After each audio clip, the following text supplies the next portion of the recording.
इथे हे घेतलेलं आहे 1 वाटी खिसून घेतलेलं खोबरं, ओलं खोबरं, त्यानंतर लसूण 2 गड्डे लसूण घेतलं आहे, 5 मिरच्या घेतल्या आणि आलं 1 इंच घेतलं आहे, त्यानंतर थोडंसं जिरं आणि इथं घेतलेलं आहे कोकम आगळ. कोकम असेल तर तुमच्याकडे कोकम पाण्यामध्ये भिजवून घ्यायचं, आता आगळ असेल तर आगळ पण यूज करू शकता. तर खोबरं, जिरं, आलं, लसूण आणि मिरची हे 5 आयटम मी पहिला मिक्सरला वाटून घेणार आहे. थोडंसं पाणी घालून मिक्सरला वाटून घ्यायचं. तर पहिला मिक्सरला वाटून घेऊया.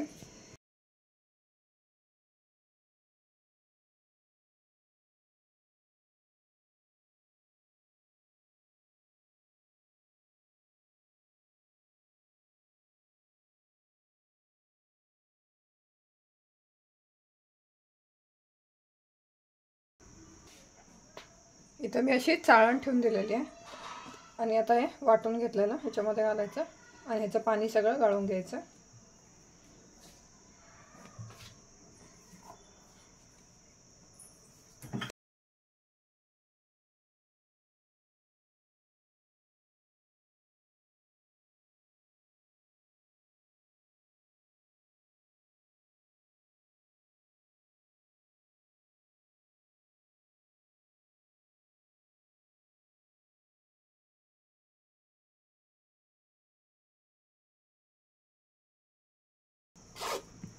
आता मी हे आणखीन एकदा मिक्सरला वाटून घेणार आहे. हे सेम आणखीन एकदा मिक्सरला करायचं आणि थोडंसं पाणी घालून बारीक वाटून घ्यायचं अनेकदा. तर हे मी अनेकदा मिक्सरला लावून घेतलेलं आहे. ते चांगलं पाणी गाळून घ्यायचं.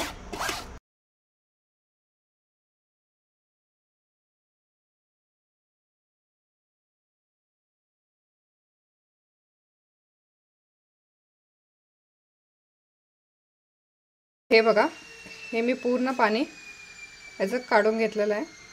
आता हे तुम्ही कुठल्याही भाजीला यूज करू शकता. हे टाकायचं नाही, कुठल्याही भाजीला, आमटीला तुम्ही यूज करू शकता. तर हे तुम्ही फ्रीजमध्ये एका डब्यामध्ये स्टोअर करून ठेवू शकता. तर आता बघू शकता.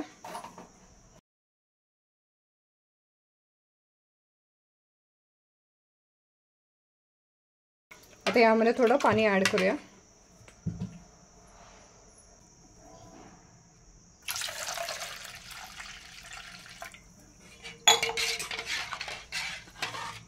मी 1 ग्लास पाणी ॲड केलेलं आहे. आता यामध्ये घालूया कोकम आगळ,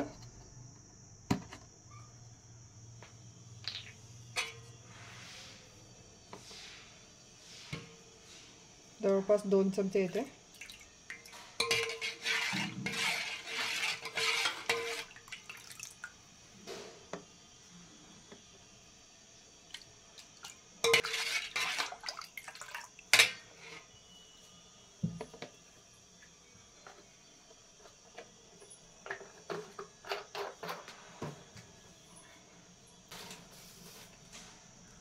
तर यामध्ये घालूया चवीप्रमाणे मीठ.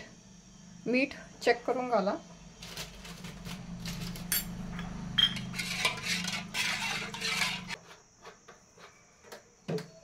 इथं मी 4 चमचे आगळ घातलेलं आहे. तुम्ही क्वांटिटी बघून घालू शकता. तर इथं बघा मस्त असं तयार झालेलं आहे. मीठ हे घाला टेस्टप्रमाणे. चेक करा टेस्ट एकदा. आता इथं तयार झालेली आपली सोलकढी तर आपण सर्व करून घेऊया.